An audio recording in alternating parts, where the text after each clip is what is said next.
Today's lesson is tips to beating the holiday blues in the elderly and their caregivers.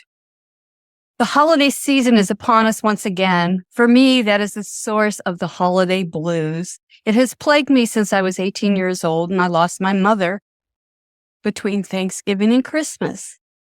Instead of feeling joy and happiness at this time, I deal with bouts of sadness and great sense of loss. It's also a time for reflection for me.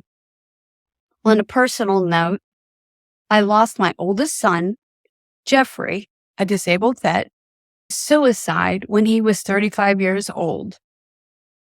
I miss him every day. His passing has increased my sense of loss, especially at the holiday time. My decades of nursing have shown me that I am not alone. As I support family caregivers and seniors, I realize our lifetime experiences and circumstances contribute to the holiday blues. This is a time when we're reminded of loved ones lost. It is also a time for many to reflect on the passage of time. Seniors may feel a loss of independence as they can no longer take part in the preparations for the holidays. I find that family caregivers feel as if the world is passing them by or they are stuck providing care for a loved one. Others feel anticipatory grief as their aging family member is declining and they don't have the energy or the health to enjoy the activities. For many family caregivers, they feel as if it is a time of incredible stress and anxiety. Health conditions or concerns about money can also make it harder to enjoy the holidays. This is also the time of year that many suffer from seasonal affective disorder. This is a condition that starts in the late fall and early winter as the hours of sunlight decreases during the winter due to shorter days. This contributes to those feelings of holiday blues.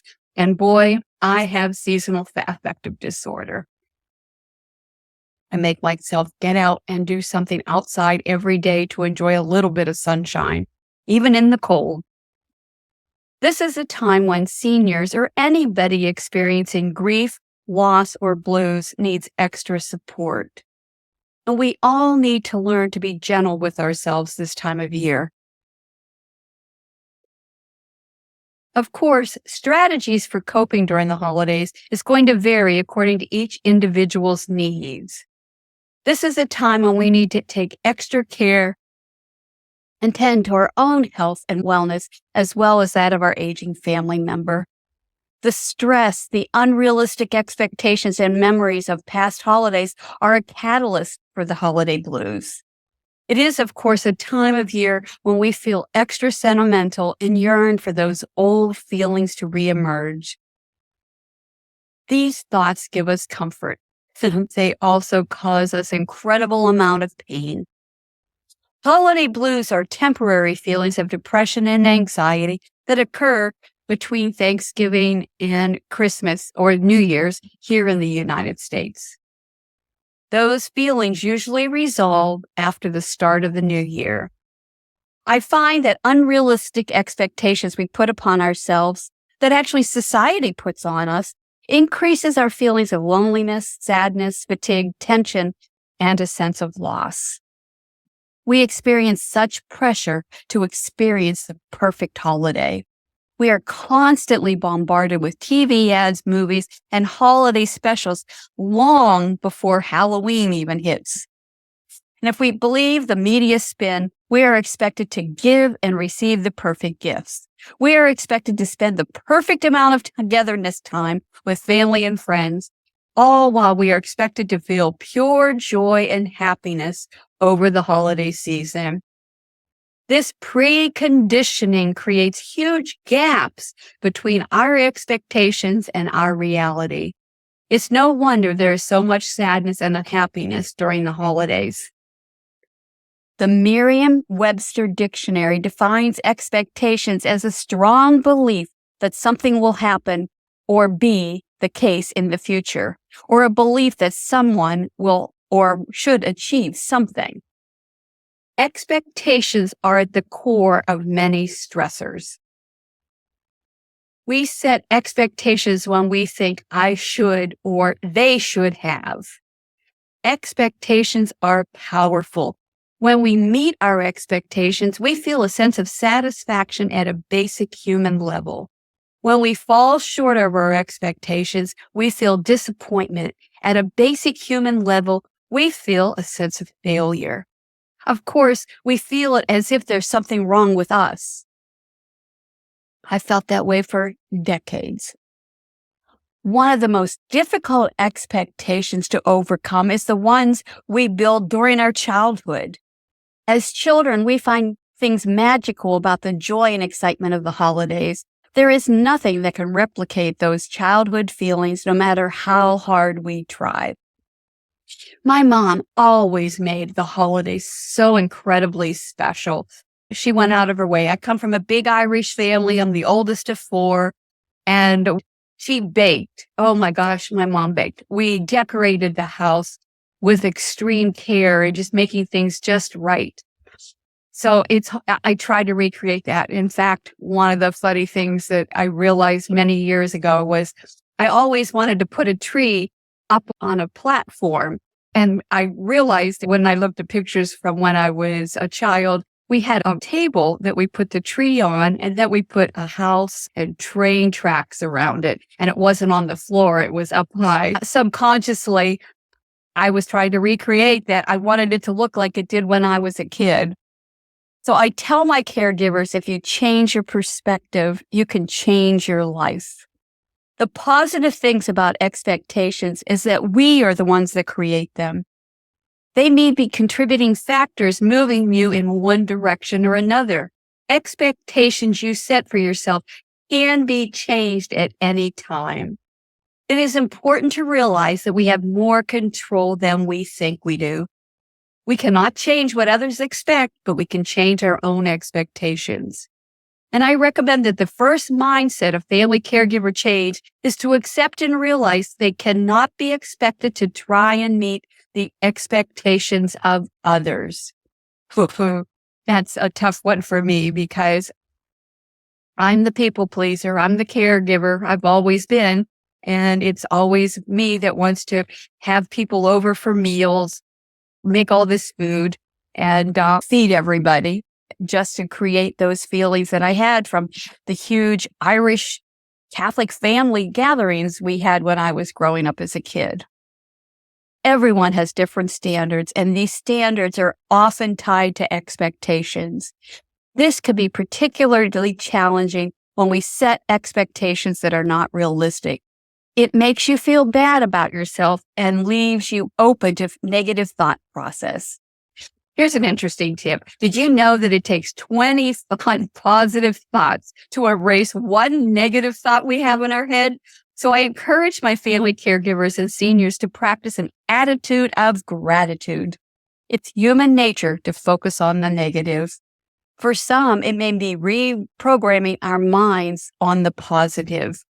When you have a negative thought, try to replace it with a positive one. It can boost your emotional health and well-being. Start a gratitude journal. Take time every night to reflect on 3 good things that happened to you during the day. I can tell you every single time I have a negative thought that enters my head, I always, in my head, not out loud, but in my head, I go, stop. Don't think that. And then replace it with a positive thought. It takes training and it takes thoughtfulness on your part to make that change, but it has made a difference for me. I have learned over the years that social media has contributed to these unpleasant feelings that we have. So many of my family caregivers feel inadequate or insecure as they read posts from others. They see that others are having the perfect holiday or having a perfect holiday getaway. There are many that have feelings of envy and frustration. These are completely healthy and normal feelings. The thing about social media is it is not reality. People post things they want others to see. They do not show all the problems that everybody may be dealing with. So let me give you some tips for overcoming the holiday blues. Don't isolate yourself. I know this is the one that I struggle with the most at holidays. I just want to hibernate during the holidays and wake up in the spring. I want to skip the part of holiday shopping, gatherings, and decorating. I want to skip the holiday movies that give us unrealistic expectations of what a holiday should be like. Instead of going to bed and hibernating until it's over, I have learned to adjust my expectations. In fact, I work hard at getting rid of them all. I recommend that you plan and do things that you want to do, not what is expected of you. I no longer try to meet the expectations that the media has set. Get out and take a walk in the morning or evening. It's a great way to beat the holiday blues. It's the great way to beat the blues any time of the year. Reach out to others in your community if possible. We're in a time where we have more seniors than youth. There are so many seniors that are alone at the holiday time. Offer to provide transportation to and from an event. Many would appreciate having support to go to church or a community event. My entire life, I baked up a storm and given away cookies to the seniors and some of the youth in my community. Oh, they all love my cookies.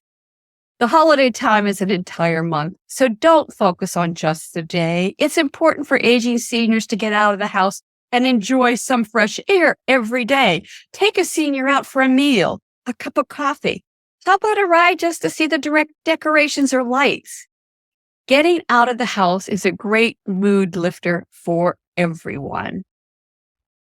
Hey, stop and have a conversation with a senior. There are many that are lonely. Many, if given the opportunity, would like to share their thoughts about the holidays or just life in general.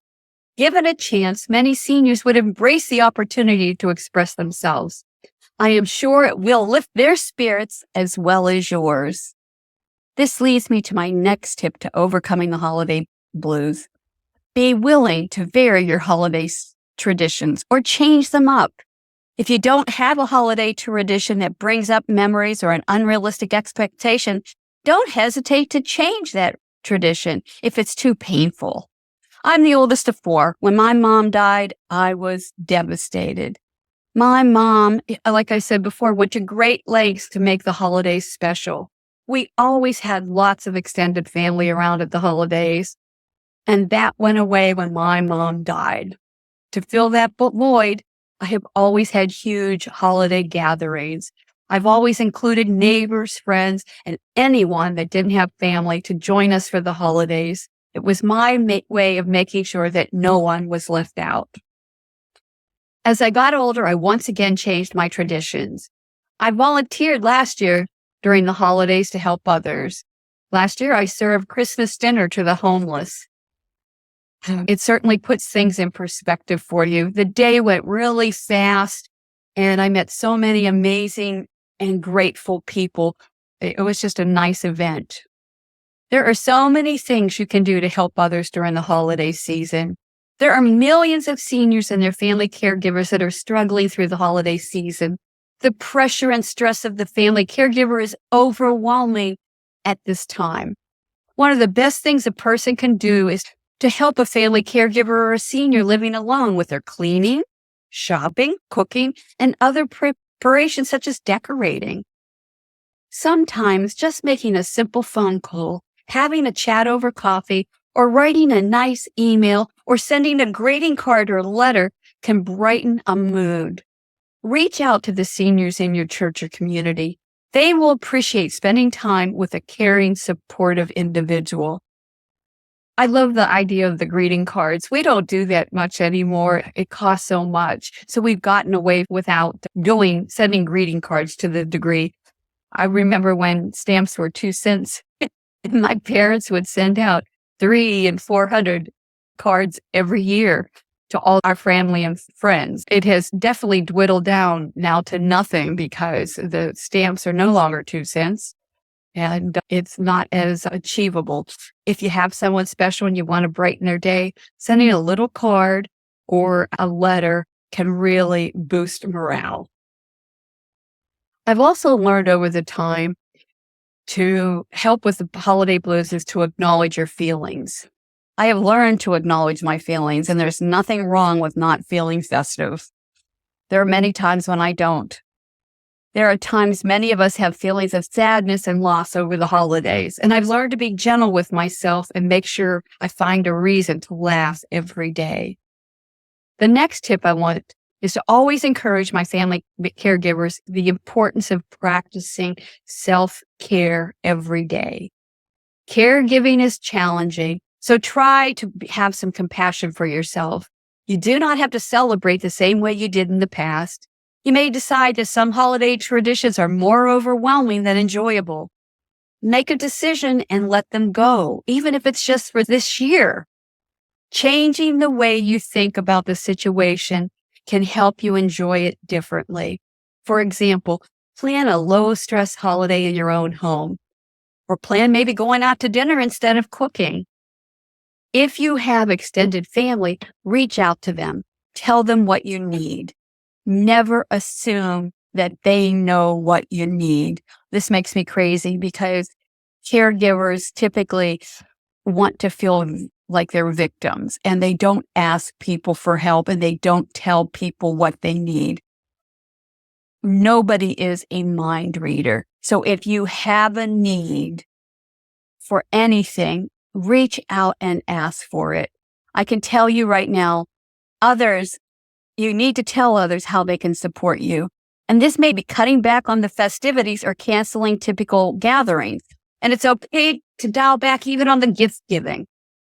Instead, ask for help with shopping or taking your senior family member out for an outing on a regular basis. I have found that people really do want to help. They just don't know what to say or where to start. A sense of well-being comes from living a life with balance. Self-care includes the basics of eating a balanced diet, getting moderate exercise, and plenty of sleep. The distractions and stressors around the holidays make it easy to lose sight of these necessities. Include calming activities like reading, meditating, and gratitude journaling can really be helpful at this time of year. I want to share a quote with you. Gratitude turns what we have into enough. Feeling grateful for what you have and properly managing expectations will help you get through this holiday season. I'm Diane Carbo, RN with Caregiver Relief. Thank you for watching. Don't forget to hit that subscribe button and ring the notification bell so you never miss an episode of Caregiver Relief. If you have any thoughts, ideas, or suggestions for future videos, topics you'd like us to cover, or even improvements you'd like to see on the channel, drop them in the comments below.